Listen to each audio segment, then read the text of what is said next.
Albert Einstein ganó el Premio Nobel de Física a los 33 años. Y aunque lo llamaron el Newton del siglo XX, en su infancia tuvo problemas para hablar normalmente. Jugando con la brújula de su padre, decidió que quería ser científico. Fanático de la música de Mozart y Bach, tocó violín desde joven e hizo conciertos benéficos. Su primera tesis doctoral fue rechazada no por sus teorías propuestas, sino porque fue escrita en papel de mala calidad. Su famosa teoría de la relatividad revolucionó la física y se aplica para explicar desde la posible forma del universo hasta para el uso del GPS. Así que la próxima vez que uses tu aplicación para evitar el tráfico y llegar más rápido a tu destino, agradécele al genio de Einstein.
Uno de los pocos argentinos que ganaron un premio Nobel. Hoy en día es recordado cada año debido a que en su honor y por toda su trayectoria se celebra el Día del Científico en Argentina. Bienvenidos a De Arte, Biografías. En el día de hoy hablaremos sobre Bernardo Hussein.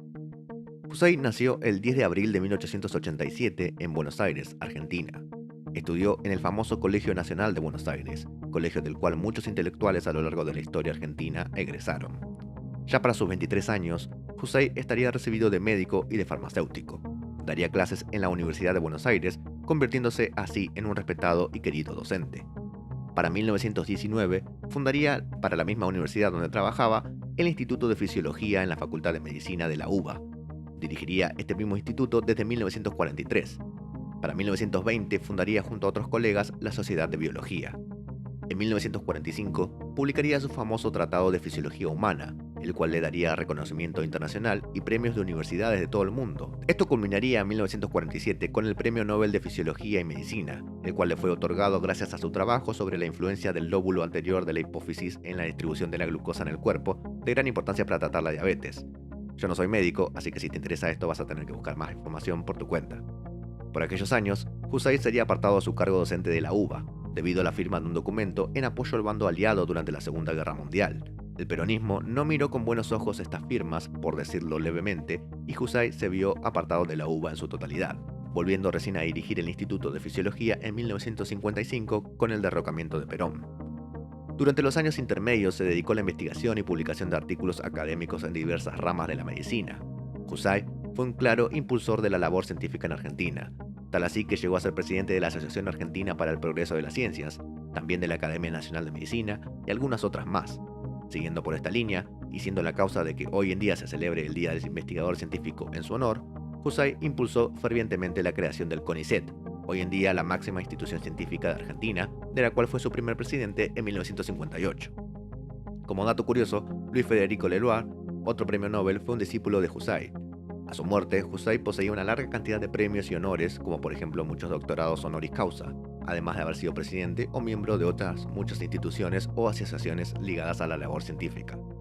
El 21 de septiembre de 1971, Husay fallecería. Sus restos hoy descansan en el cementerio de la Chacarita. Espero que te haya servido. Hasta la próxima.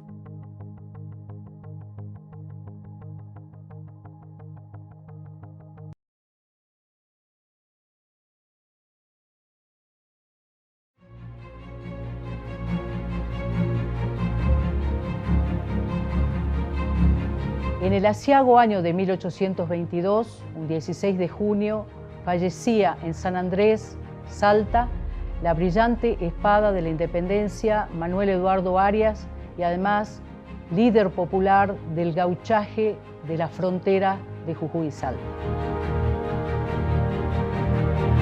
Dotado de un gran coraje e inteligencia, Manuel Eduardo Arias se empezó a luchar por la causa de la independencia en 1814 y lo hizo hasta el año 1819, desempeñando estrategias militares que, sin haber sido un profesional de la guerra, permitieron defender los territorios de las numerosas invasiones realistas que, en procura de restaurar el orden monárquico, se abatieron y avanzaron y azotaron estos territorios.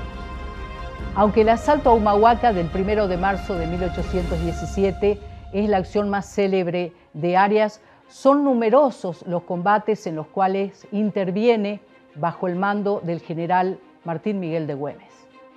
El general Manuel Belgrano reconoció su valentía y patriotismo y propuso el ascenso a teniente coronel graduado. En el año 1819, diferencias políticas y posiblemente personales abrieron un conflicto entre el coronel Arias y su superior, el general Martín Miguel de Güemes. Acusado de participar en una conspiración contra Güemes, fue desterrado a Tucumán, donde pasó a integrar las fuerzas militares del presidente de la República de Tucumán, Bernabé Araoz. Según nos cuenta el historiador Joaquín Carrillo, nunca en Salta se le perdonó a Manuel Eduardo Arias haber sido la espada que derrotó a los salteños en la guerra que en el año 1821 se suscitó entre Salta y Tucumán.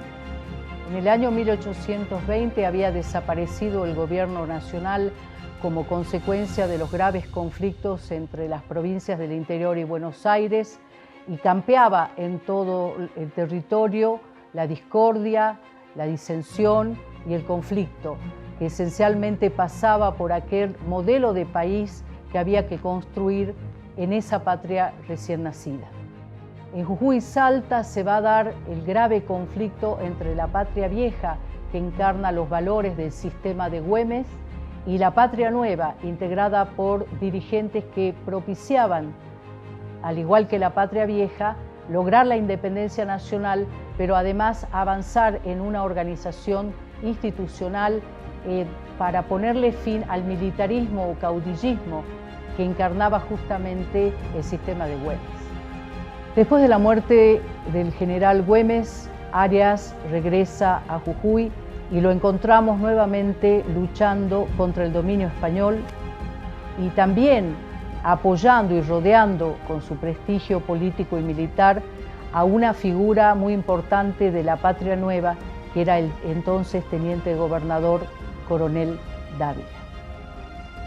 Las acusaciones que se lanzan contra el coronel Arias desde Salta respecto de un supuesto entendimiento con los realistas son contestadas por el propio coronel, que se presenta ante el Cabildo de Jujuy para vindicarse, y además en esa oportunidad denuncia que Salta está enviando hombres para tomar a su persona.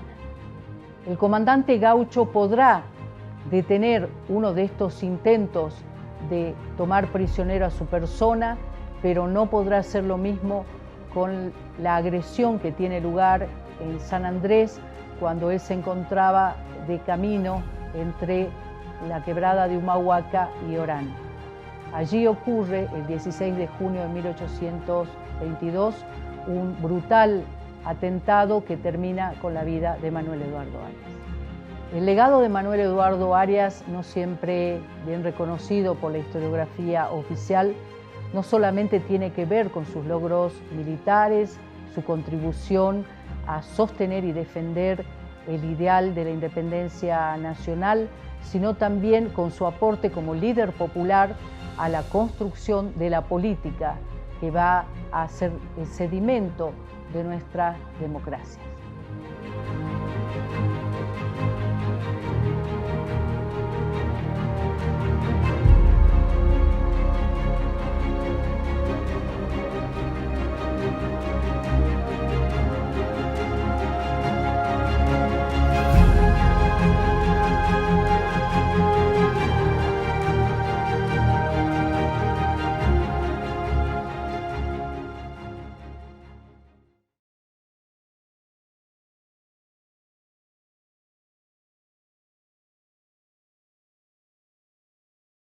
Bienvenidos a Reseña Biográfica.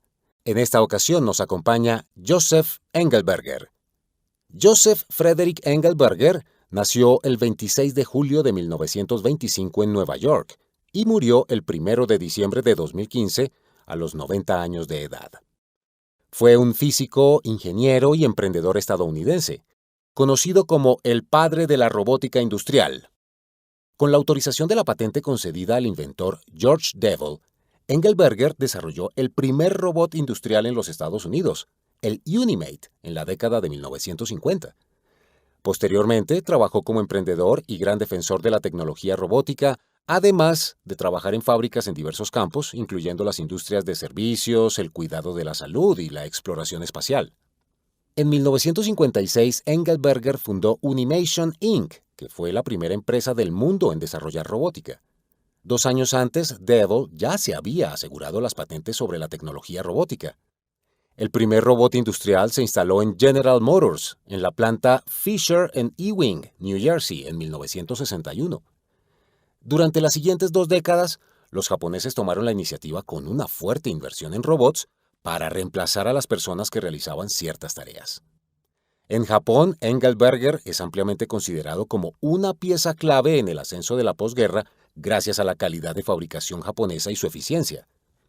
La Robotics Industries Association entrega anualmente el premio Engelberger a las personas que han contribuido notablemente a la promoción de la ciencia y la práctica de la robótica. En el 2000, el Congreso Mundial de la Automatización se dedicó a Engelberger, quien pronunció el discurso principal. En 1980, Engelberger publica el libro Robótica en la práctica, y en 1989, Robóticos en servicio. En su carrera consiguió revolucionar los procesos de fabricación industrial, permitiendo la irrupción de la robótica en los servicios humanos, consiguiendo que sus creaciones e ideas se estén utilizando actualmente en los centros médicos de todo el mundo. Joseph Engelberger será considerado uno de los 1000 creadores más importantes del siglo XX.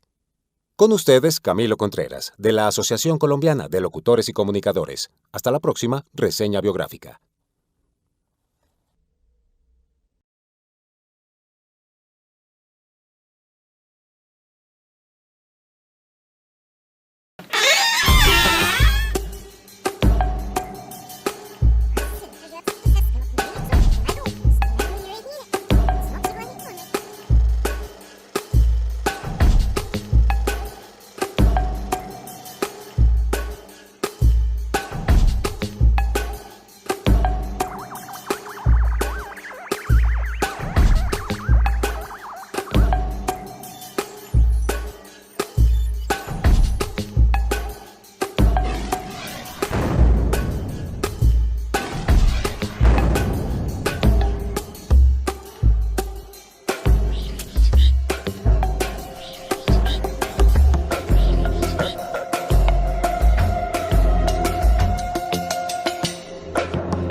Bibliotecas, caminos que se bifurcan. Ruinas circulares. Ese es el mundo de uno de los escritores más sorprendentes de la literatura del siglo XX. Su narrativa innovadora y sus ficciones nos metieron en su universo, el de Jorge Luis Borges. Desde pequeño, Borges descubrió en la escritura su pasión. El expresionismo alemán y otros escritores de la literatura europea antigua y clásica lo acompañaron a lo largo de su juventud. Todos aquellos relatos, filosofías y personajes dieron vida a nuevos mundos. Su colección de cuentos, ficciones, Historia de la Eternidad, El Aleph y El Libro de los Seres Imaginarios son solo algunas de sus grandes obras. Hoy, Jorge Luis Borges aún es uno de los escritores argentinos de más trascendencia a nivel mundial. Falleció un día como hoy, 14 de junio de 1986. Su cuentística, ensayos y narrativa son parte de un legado inagotable.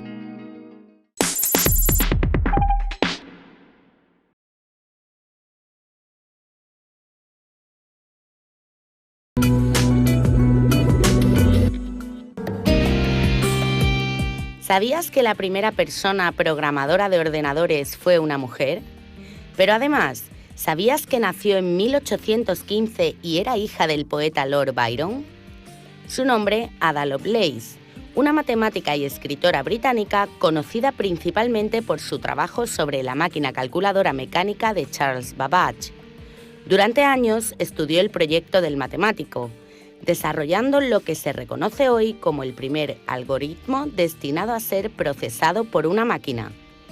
Ada y Charles formaron un buen equipo, aunque ella siempre estuvo a la sombra del inglés y firmaba bajo las iniciales AAL. En esta época, Ada llevó a cabo una serie de estudios y llegó a elaborar un plan, que consistía en hacer que la máquina ideada por Charles pudiese ser reconfigurada para calcular números de Bernoulli a través de tarjetas perforadas. Hoy en día, ese plan está considerado como el primer programa de ordenador escrito 100 años antes de que se fabricase el primero. También aportó conceptos que conocemos en el mundo de la informática, como bucle, grupo de instrucciones que se ejecutan varias veces, o subrutina, un trozo de programa que puede ser invocado cuando se le necesita. Ada Lovelace falleció a los 36 años. En su memoria, el Departamento de Defensa de los Estados Unidos creó el lenguaje de programación Ada.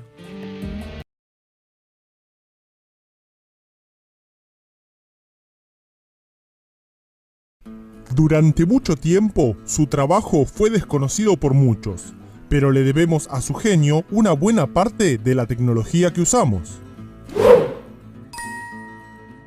Nikola Tesla fue un ingeniero, inventor y futurista.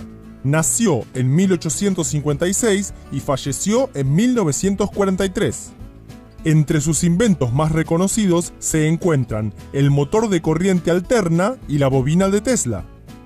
Tesla es recordado por su papel en la llamada Guerra de las Corrientes, que lo enfrentó a Thomas Edison, con quien había trabajado durante muchos años. Edison defendía el uso de la corriente continua, mientras que Tesla aseguraba que la corriente alterna era más eficiente.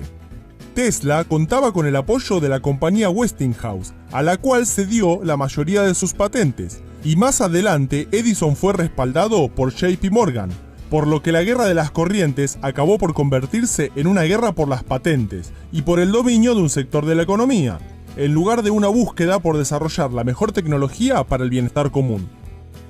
Con el tiempo, Tesla se retiró de la vida pública, y su redescubrimiento en la cultura pop de las últimas décadas lo han convertido en un ícono alrededor del cual se crearon muchos mitos, como por ejemplo que murió en la pobreza, cuando en realidad gozaba de 2 pensiones, una de ellas otorgada por la misma Westinghouse, y vivía en uno de los hoteles más caros de Nueva York. Además de sus grandes aportes a la industria eléctrica y mecánica, realizó grandes y certeras predicciones sobre el futuro de la tecnología, como por ejemplo, conexiones inalámbricas. Tesla predijo que en una época sería posible enviar cualquier tipo de información codificada en una señal que comunicaría varios dispositivos sin necesidad de cables. Teléfonos celulares. En una entrevista en el New York Times, refiriéndose al futuro de las telecomunicaciones, declaró: "Solo será necesario llevar un instrumento barato que no sea más grande que un reloj lo que permitirá a su portador oír en cualquier lugar del mar o de la tierra a distancias de miles de kilómetros. Drones. En su momento, y aunque fue solo un prototipo, Tesla logró crear un autómata controlado a distancia, con tal efectividad que algunos espectadores creyeron que tenía un mono adentro.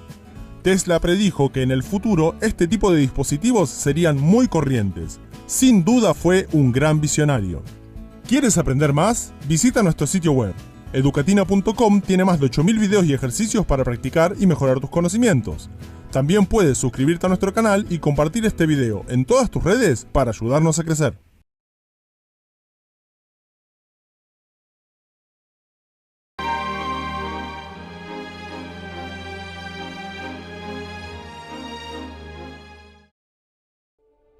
Juana Zurduy fue una patriota del Alto Perú que acompañó a su esposo, Manuel Asensio Padilla, en las luchas por la emancipación en el Virreinato del Río de la Plata contra el Reino de España, y que a la muerte de este asumió la comandancia de las guerrillas que conformaron luego la denominada Republiqueta de la Laguna, por lo que es honrada su memoria en la Argentina y en Bolivia. En la literatura boliviana, Juana Zurduy ha sido fuente de inspiración por parte de las primeras escritoras mujeres de todo el país. Así, Lindaura Anzoátegui Campero de Campero, primera dama de Bolivia, rescató su figura en las novelas históricas Juan Asensio Padilla y el año 1815. Juana Zurduy de Padilla fue la primera mujer boliviana ascendida al máximo grado militar en la categoría de oficiales. Lo mismo ocurrió en la Argentina. El 6 de agosto de 2011, la Asamblea Plurinacional en la Casa de la Libertad, en Sucre, le otorgó el grado póstumo de Mariscala del Estado Plurinacional de Bolivia en conmemoración de los 186 años de la emancipación libertaria, y el presidente Evo Morales posesionó los grados y el sable de Mariscala del Estado Plurinacional al pie de sus restos en testimonio de gratitud por su heroica participación en la lucha de la independencia en la guerra contra el Imperio Español.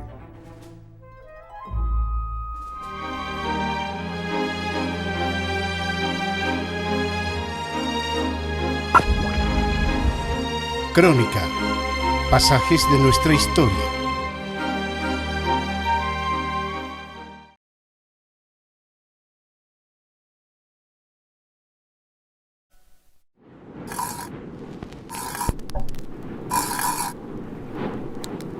Yo, por desgracia o por suerte, no sé, vivo tremendamente enamorado de mi profesión. Yo no puedo vivir sin ver lo que pasa a mi alrededor.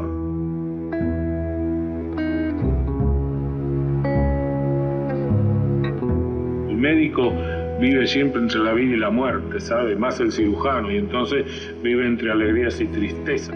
Amén de su excelencia científica, el doctor René Favaloro se erigió como una de las grandes referencias éticas de la sociedad argentina.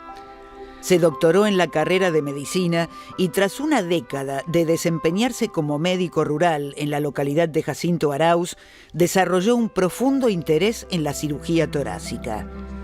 En 1962 se trasladó a la clínica Cleveland, en Ohio. Pese a su desconocimiento del inglés, pronto se involucró en la investigación sobre dolencias cardiovasculares. Allí desarrolló una revolucionaria técnica de bypass coronario con la vena safena. Este trabajo le granjeó un gran prestigio internacional. En 1970 creó a instancias del doctor Luis de la Fuente la Fundación Favaloro, convertida rápidamente en un prestigioso núcleo de atención, investigación y formación de jóvenes científicos. En 1984 fue convocado por Raúl Alfonsín para integrar la Comisión Nacional sobre la Desaparición de Personas, pero Favaloro no se sumó al proyecto. Pese al creciente prestigio de la fundación, en el año 2000 la crisis económica sumergió a la institución en cuantiosas deudas. Favaloro recurrió al gobierno en busca de ayuda y no recibió respuesta. En este último tiempo me he transformado en un mendigo para recaudar algún dinero que nos permita seguir. El 29 de julio del año 2000 se encerró en el baño de su casa y se suicidó de un disparo en el corazón. Sus cartas póstumas denuncian la corruptela y la desidia de las autoridades del momento.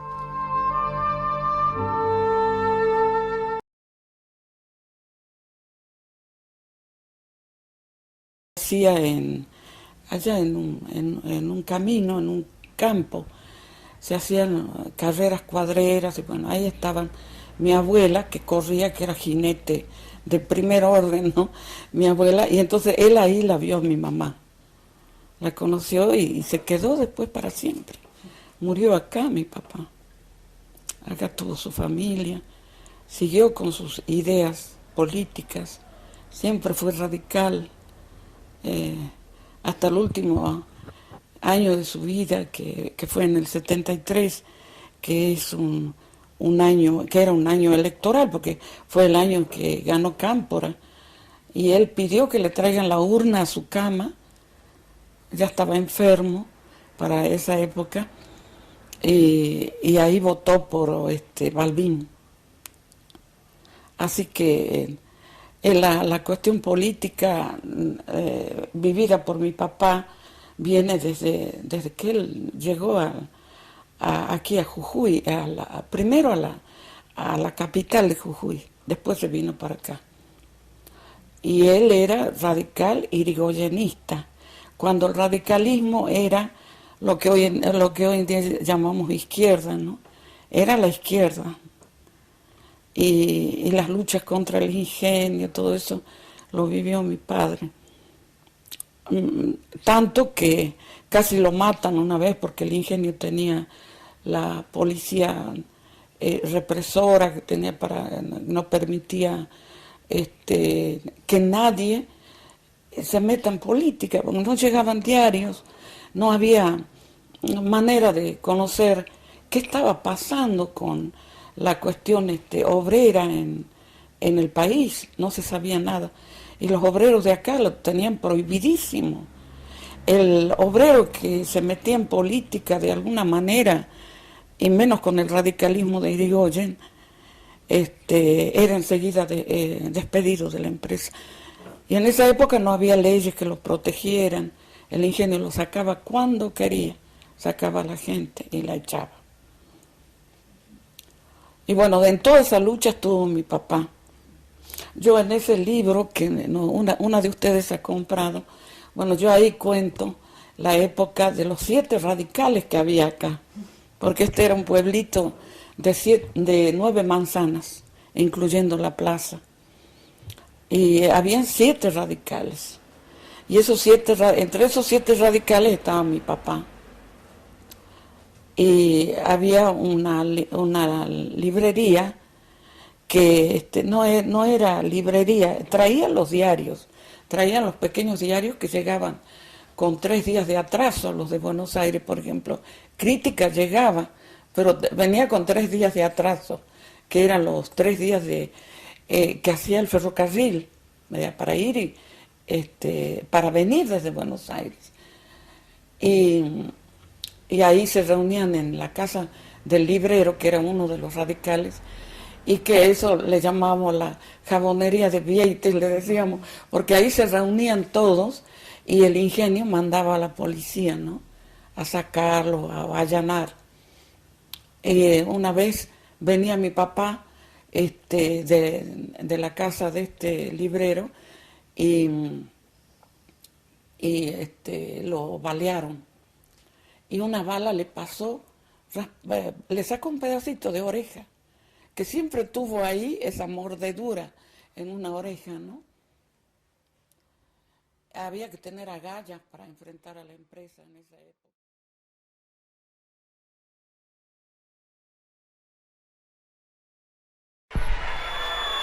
Llama a la patria. Creo que es un deber de todo argentino. Sí, la responsabilidad que tenemos en estos momentos, defender.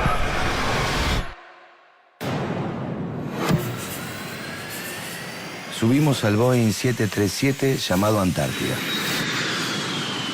Estábamos todos muy contentos. Por fin se encienden los motores del avión. Comienza a deslizarse por la pista y toma vuelo. Nuestro destino, Islas Malvinas. El hecho de estar en Malvinas ya era un orgullo tremendo. Yo me sentía contento porque, como todos muchachos, les gustan las aventuras, pero no sabía dónde iba.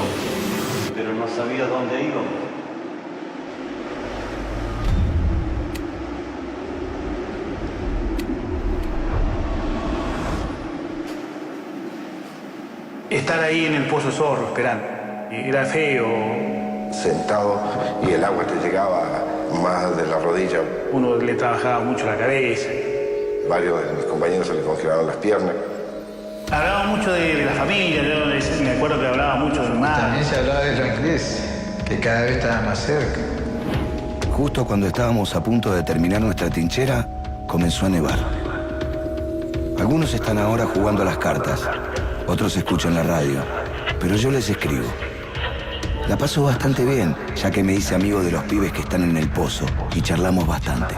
El ánimo que nosotros tenemos acá es muy elevado, o sea, pasamos, nos divertimos, jugamos, conversamos. ¿Están esperando los ingleses? Sí, ya estamos volviendo, no esperar la que la estamos esperando. Y no viene más. The government has now decided that a large task force will sail.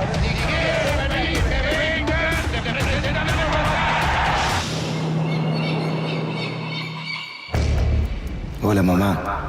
Espero que estés bien. Te escribo porque nos van a movilizar y después ya no podremos hacerlo.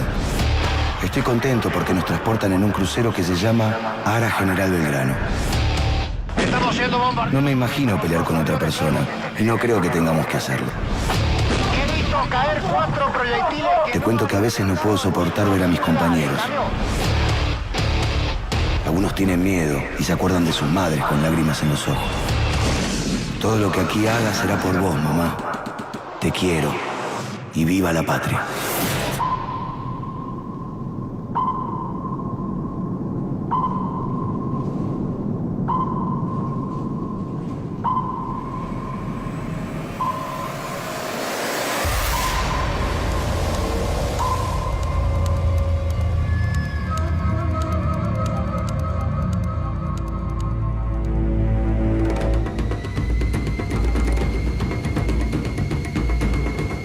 Cada vez que salgo a volar, me olvido de mí y me regalo a la patria. Les prometo que las voy a llevar a las 12 en mi buzo de vuelo.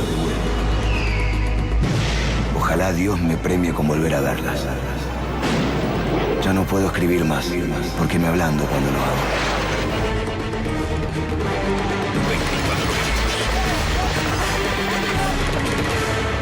Ojalá Dios me premie con volver a verlas.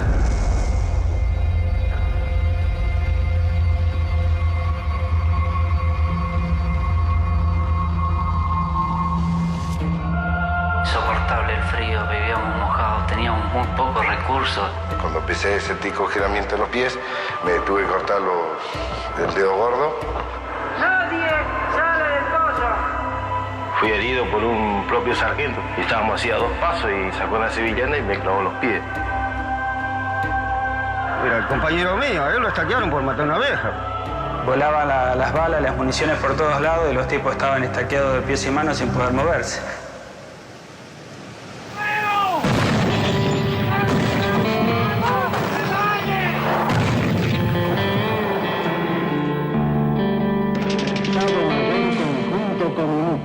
Nosotros, que escuchamos sobre las cabezas el relincho del mortero, que leímos el porvenir en las tripas de los nuestros. Nosotros, que olimos las letrinas del espíritu, que tocamos el temblor de la piedra como un corazón desesperado. Nosotros, que lamimos el meado vientre de la tierra, que persistimos pese a todo y a nosotros. Somos los que aún permanecemos en cuclillas, los que todavía tenemos las pupilas como esquirlas candentes, los que a veces nos seguimos arrastrando por la noche, los que todavía soñamos con regresar algún día.